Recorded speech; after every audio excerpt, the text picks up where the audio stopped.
Bonsoir à toutes et à tous et bienvenue dans votre journal de la campagne présidentielle 2025.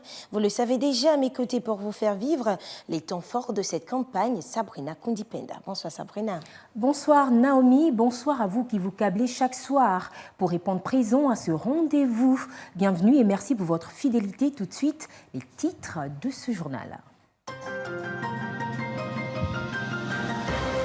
Longtemps laissée pour compte, la jeunesse gabonaise est de plus en plus déterminée à faire entendre sa voix et surtout ses besoins durant cette campagne présidentielle 2025.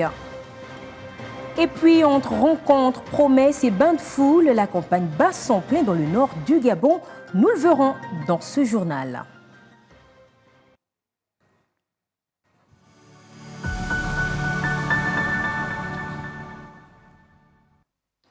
Bienvenue à vous qui nous rejoignez à l'instant, direction la province de Logoué-Lolo, où le président de la commission provinciale électorale a fait le point lié à la réception du matériel électoral et sa distribution dans les différentes localités.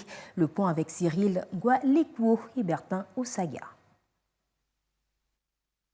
La mission de gestion du processus électoral pour l'élection du président de la République du 12 avril 2025, confiée à une commission provinciale bien réfléchie dans le Gololo, se déroule normalement. Nous sommes allés ce 8 avril 2025 à la rencontre du président de cette commission avec qui nous avons échangé sur la réception du matériel électoral et de sa distribution dans les localités de la province. Nous avons reçu depuis dimanche tout le matériel électoral concernant la province de Logoué-Lolo. Et donc le matériel classique, c'est-à-dire les urnes, c'est-à-dire les isoloirs, les bulletins des candidats, les cachets à voter. Ce dispositif a été complété par le ministère de l'Intérieur et la Direction générale de la statistique, qui ont estimé que nous avions aussi besoin de digitaliser un peu la remontée des informations, parce que le ministre de l'Intérieur a à cœur de réduire les délais de publication des résultats. Nous avions ici tout le matériel qui était stocké là. C'était le matériel de toute la province. Donc là, il reste un échantillon. Ça, c'est pour la commune de Koulamoutoun, donc le premier et le deuxième arrondissement. Donc, comme je vous ai expliqué tout à l'heure, il y a les urnes. Donc, ils ont 24 bureaux de vote. Donc, il y a 24 urnes. Cette élection présidentielle connaîtra des innovations dans la compilation et l'annonce des résultats. Nous avons reçu 191 téléphones portables. Donc, pour chaque bureau de vote, il y a un téléphone portable qui permet donc au président, avec l'aide de l'application, de transmettre les informations en temps réel au ministère, donc à la CNOSER. Par exemple, là, vous allez, bureau G7, donc province Logoué-Lolo, bureau numéro 1, Banyati Lolo-Wanya. Donc, voilà, le président de ce bureau aura ce matériel, donc ce téléphone, qui permettra donc en temps réel d'envoyer les informations.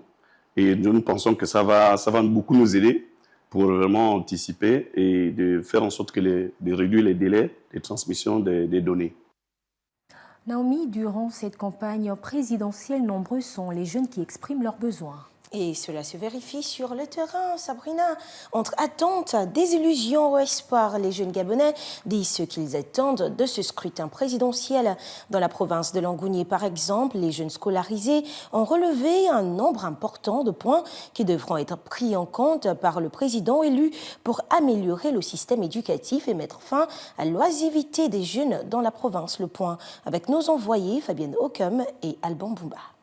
Au quartier Tsuka, dans le premier arrondissement de Mouila, se trouve le seul plateau sportif de la ville. Dès 17h, le lieu est animé par la présence des jeunes, passionnés de basketball, amateurs ou juste en manque d'activité. Tous se retrouvent autour de ces terres de jeu. Pour eux, les candidats à la présidentielle doivent également avoir un regard sur l'oisiveté des jeunes. C'est sur le plan sportif, vu que nous sommes des jeunes basketteurs. On quitte du premier arrondissement pour le deuxième arrondissement pour jouer au basket. Or, on apprend là-bas et on vit là-bas. Si on avait un terrain, un plateau sportif dans notre établissement, ça allait vraiment nous aider. Mais les attentes ne se limitent pas seulement à l'installation des plateaux sportifs dans la ville. Pour ces scolarisés, le secteur éducatif est primordial. Le futur président devra s'attaquer à une question qui gangrène l'éducation au Gabon, le manque d'enseignants. Le problème des profs qui manquent, parce qu'il y a vraiment beaucoup de problèmes sur ce cas-là. À cela s'ajoute le transport scolaire, véritable frein au parcours académique pour certains, tandis que d'autres prônent pour une revalorisation des salaires des enseignants. Paiement des enseignants,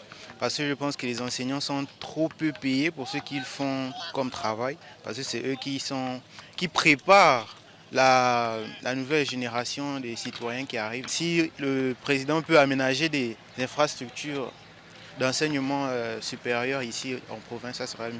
Dans la ville de Mouila, les attentes pour la jeunesse sont nombreuses. Si certains candidats à cette présidentielle ont énoncé des projets en leur faveur, reste plus qu'à voir celui en qui la jeunesse portera son espoir. Sabrina, sur le terrain, les coordinations provinciales s'activent à le cas du mouvement C'est bon. Nous parlons bien évidemment de la province de Langounié où un seul camp est fortement représenté pour faire état du projet de société de leur candidat. Il s'agit de la coordination du candidat Brice Clotaire Oledingema qui tient chaque jour des causeries et des sensibilisations. Nos envoyés spéciaux Fabien Ocom et Alban Bomba nous donnent les détails.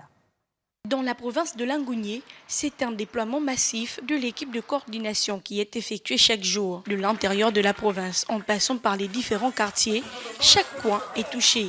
Dimanche, ce sont les 1er et 2e arrondissements de la commune de Mouila qui ont été impactés. Dans le 1er arrondissement, une causerie de proximité. Oledingema est la solution.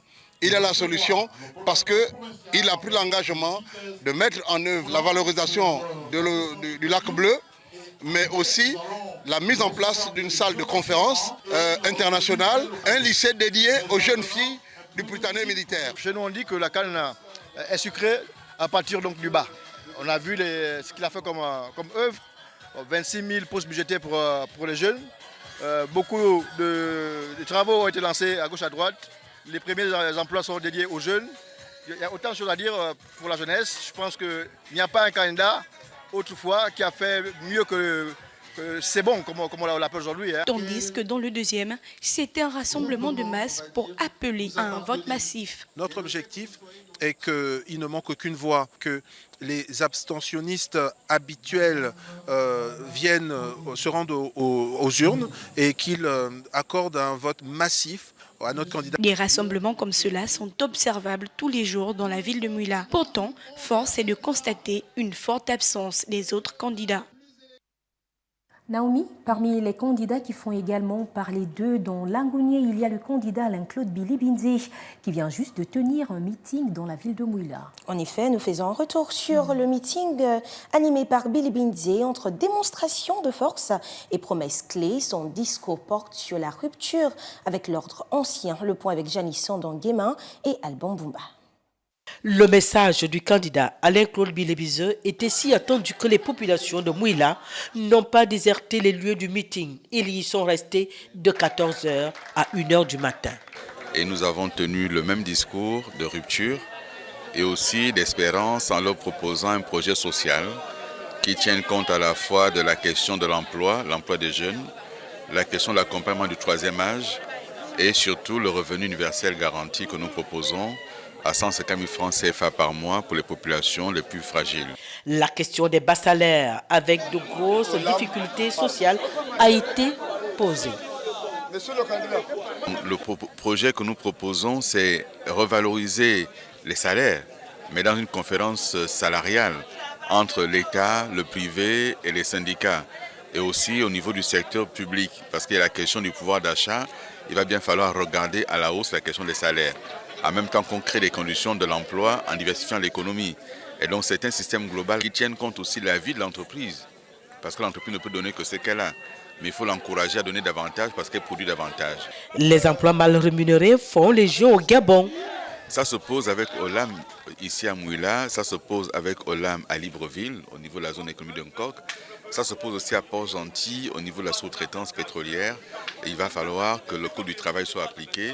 Mais il va surtout falloir organiser une conférence sociale, comme je l'ai indiqué, tripartite, entre l'employeur, les salariés et l'État, pour résoudre tous ces problèmes-là dans un dialogue constructif, pour que chacun y trouve son compte.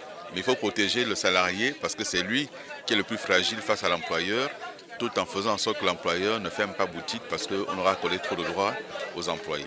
En effet, le Code du travail gabonais a toujours été mal appliqué par les opérateurs économiques. Il est donc grand temps que ceux qui vont diriger le pays s'y penchent sérieusement.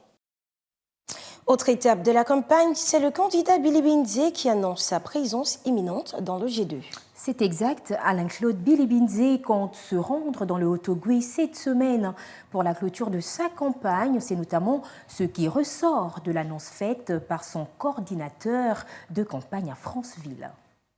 Ensemble pour le Gabon renvoie à un nom d'un collectif incarné par le candidat Alain-Claude Billy Binze, prétendant à l'occupation du palais du bord de mer dès ce 12 avril 2025. Viendra-t-il parler aux Atogovéens? La question se pose. Monsieur Lendoy, son représentant provincial, rassure les populations du Haut-Ogooué. Oui, probablement, entre jeudi et vendredi. Monsieur Lendoy dit aussi qu'ils sont bel et bien représentés dans la province du Haut-Ogooué. Les équipes sur place, oui, on a les équipes dans le Haut-Ogooué, 1er, 2e, 3e arrondissement, 4e arrondissement, au niveau de Franceville. Monsieur Lendoy livre son appréciation sur le travail qui se fait sur place pour le candidat Billy Binze. Bon, ils me disent qu'ils sont sur le point et ils ont du feu. Mais car cela ne tienne, ils sont déterminés. Ils doivent voter pour Alain-Claude Billy Binze. Monsieur Lendoy, représentant du candidat Billy Binze, pense qu'ils ont leur chance dans le Haut-Ogooué. Les chances du candidat Billy Binze, c'est recevoir le minimum qu'il peut avoir par rapport à sa détermination et aux gens qui écoutaient son projet de société et qui l'ont mis à cœur. Billy Binze viendra-t-il dans le Haut-Ogooué? Question. Ici, tout le monde attend toujours et la campagne se poursuit. Pour la suite de ce journal, nous parlons aussi de la candidate Zenaba Ninga Channing qui était face aux Altogovéens. En effet, Sabrina, Zenaba Channing a communié hier avec les populations de Franceville pour faire passer son message. Ce fut un moment d'échange et de partage important pour sa campagne. Retrouvons Yves Oyono et Jean de Dieu Mamboudou. L'histoire retiendra qu'il y a eu le candidat des bâtisseurs, puis une femme, Madame Zenaba, porteuse d'un message dans le G2, au carrefour Potos. Je suis Madame Ninga Channing Zenaba, je suis candidate à l'élection présidentielle et je suis actuellement dans le Haut-Ogooué. Au carrefour Potos, le contact est familier. Zenaba tombe sous le charme des Francevillois. Je ne pensais pas qu'il y aurait autant de monde, qu'il y aurait autant d'engouement et je suis assez fière de venir là et de voir qu'ils ont compris le message. Sans pourtant que je ne sois arrivée là avant, je passais dans d'autres provinces, ils ont compris le message au Haut-Ogooué. La candidate Zenaba aura su expliquer aux électeurs son projet de société. Un message aussi pour les absents à ce meeting. Le message, c'est la rupture, éventuellement. C'est que je dis au peuple qu'il est temps qu'on change de direction, qu'on prenne un sang qui est neuf, qu'on prenne une personne qui aime réellement ce peuple et qui a envie de changer les conditions de vie de tous les Gabonais, qui se levait pour tous les Gabonais. Elle aime le peuple le lui rend. Elle parle à ce peuple. J'ai dit au peuple qu'il y aura moins de chômage, qu'on n'aura plus d'inégalité sociale, que notre économie sera entre nos mains. Et j'ai dit au peuple surtout que je suis le meilleur choix pour eux pour ce 12 avril. C'est éventuellement la jeunesse. Je trouve qu'il y a beaucoup de jeunes qui ne travaillent pas. Ce serait ma priorité de permettre à ces jeunes-là de travailler dans la localité. Ce serait ma première priorité en tant que présidente. Étape du Haut-Ogooué bouclée ici à Potos. L'aventure continue pour cette dame. Et le 12 avril approche à grands pas. Et cette dame le sait. Nous poursuivons ce journal dans le Gué-Vindo où Joseph Lapensée et Singon a posé ses valises. Oui, Naomi, le candidat à l'élection présidentielle, Joseph Lapensée et Singon, est à Makokou, dans la province de l'Ogooué-Ivindo. Dans cette partie du Gabon, il s'est également entretenu avec les populations autour de son projet de société. Les précisions avec Léa Bifal et Juste Njana. Engagés à redonner l'espoir aux Gabonais et restaurer leur confiance, Joseph Lapensée et Singon, dans le 1er arrondissement, la commune de Makokou présente son offre politique. Il est urgent pour des coins comme le Gué-Vindo qu'on améliore l'accès à la santé des gens. Il faut revisiter notre système scolaire, il faut que les enfants qui apprennent ici fassent de bonnes études, il faut bien organiser l'école ici. Il faudra que la décentralisation soit vraiment effective. Parce que j'ai pu toucher du doigt ici quelques affaires locales. Il faut bien que ces collectivités-là aient les moyens d'assumer leur mission. Sa logique de rompre avec les pratiques du passé retient l'attention. Pour le message, c'est un bon message. Je pense bien que cette année-là, mon président sera M. Joseph Singon. J'adhère à ce message. Il est temps maintenant de voter celui qui est pour améliorer la vie des Gabonais. Déterminé à incarner le changement, le candidat de la rupture et du rassemblement invite les populations à exercer leurs devoirs citoyens. Il faut que les gens se lèvent massivement pour aller retirer leur bulletin de vote, pour voter, sanctionner sévèrement ce régime. La démarche du candidat Essingon vise un seul objectif, persuader les Ogivins à jeter leur dévolu sur sa personne.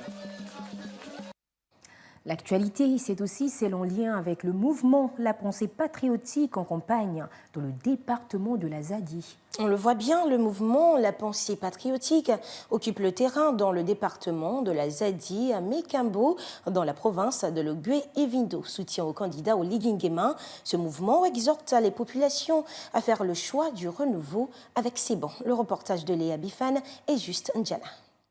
La campagne de l'élection présidentielle amorce sa vitesse de croisière et chacun y va avec sa stratégie, comme ici dans le département de la Zadi. La présidente d'honneur de la Pensée Patriotique, à travers des causeries dans les villages, explique aux populations le bien fondé de voter Brice Clotaire au Liguingema. Au Liguingema lui-même l'a dit, il n'a pas d'adversaire. Ses adversaires, c'est le chômage, c'est la pauvreté, c'est le manque d'infrastructures. C'est cela qu'il va lutter contre. Il y a plusieurs candidats. Il faut qu'ils sachent voter en toute âme et conscience, en toute connaissance de cause. Nous profitons de votre présence ici. Confirmer la victoire du 12 avril 2025 du candidat Oligui Nguema. Oligui Nguema, oyez! Dans la foulée de ces causeries, la représentante de la Pensée Patriotique procède aux installations des coordinations départementales et communales de Mekambo. Du président d'honneur de Pensée Patriotique et à mon nom personnel, je vous installe dans vos fonctions de coordinatrice communale. Coordinatrice communale de Mekambo. La Pensée Patriotique, un soutien majeur du candidat C'est Bon, entend offrir à ce dernier une victoire au soir du 12 avril. Nous faisons également le constat sur la mobilisation des candidats dans le Wollentem. La réalité, justement, c'est qu'il est difficile de voir les candidats et leur coordination en mouvement dans la province du Wollentem, excepté 3. C'est ce que nous rapportent nos envoyés spéciaux Ahmad Beni Evaka et Ludovic Bitégué.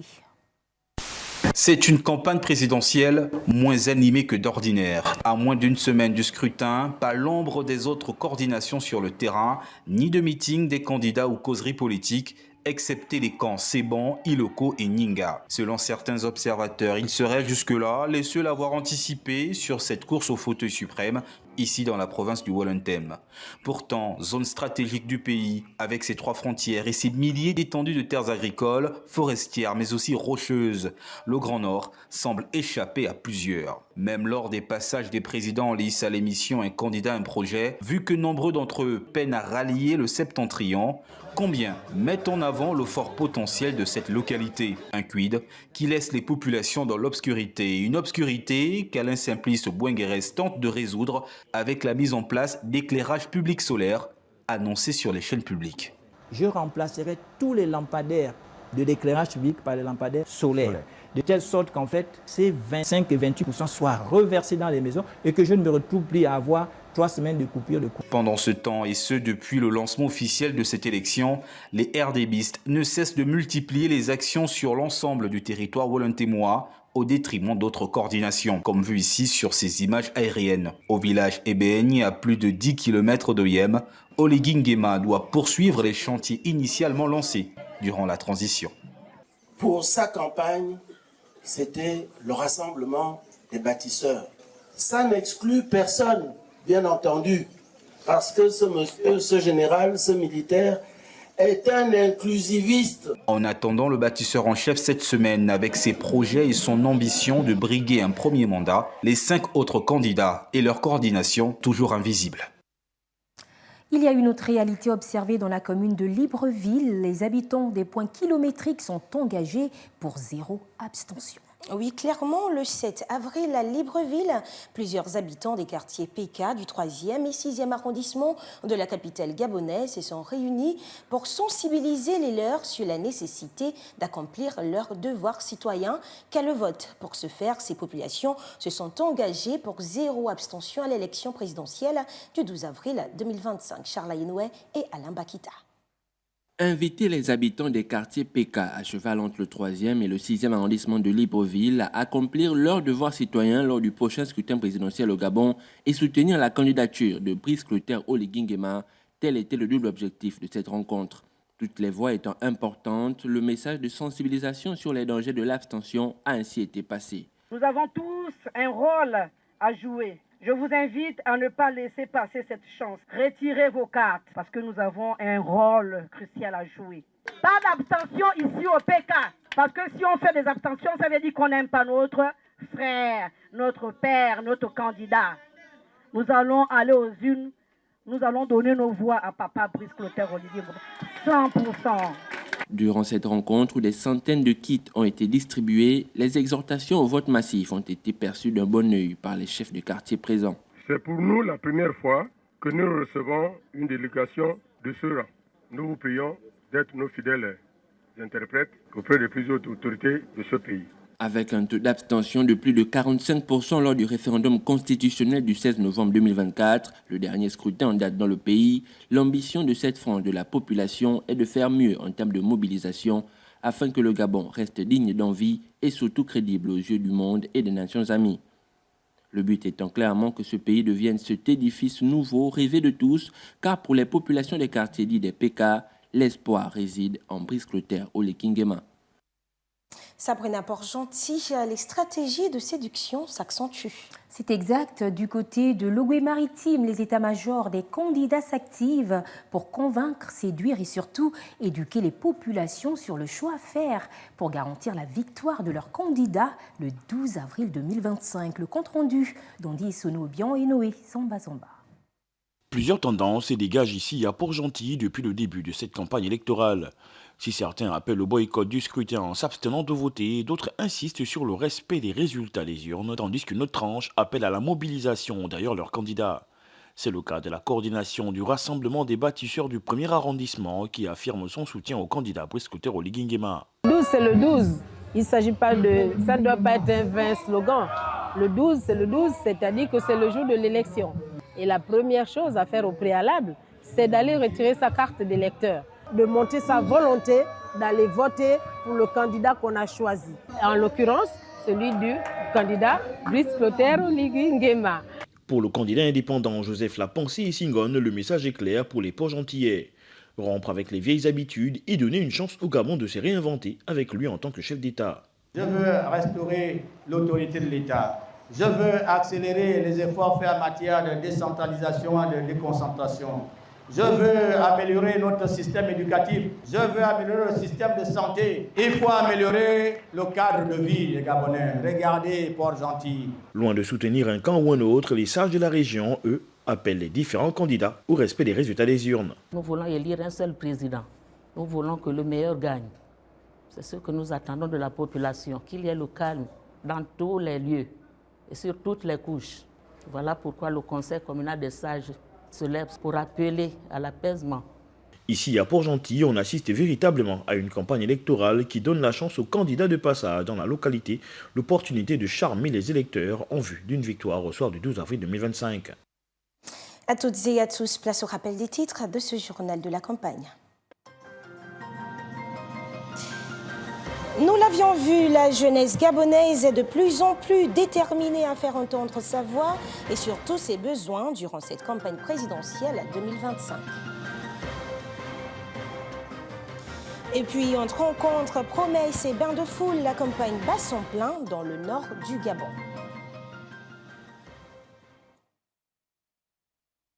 Voilà qui met un point final à ce journal. Madame, Messieurs, la campagne suit son cours et nous serons là pour vous tenir informés, n'est-ce pas Sabrina? C'est exact Naomi, nous ne nous lasserons pas de vous faire vivre l'actualité électorale à travers les 4 coins du Gabon. Justement, le rendez-vous est pris pour demain, même heure. Entre-temps, où que vous soyez, prenez soin de vous et de vos proches. Au revoir.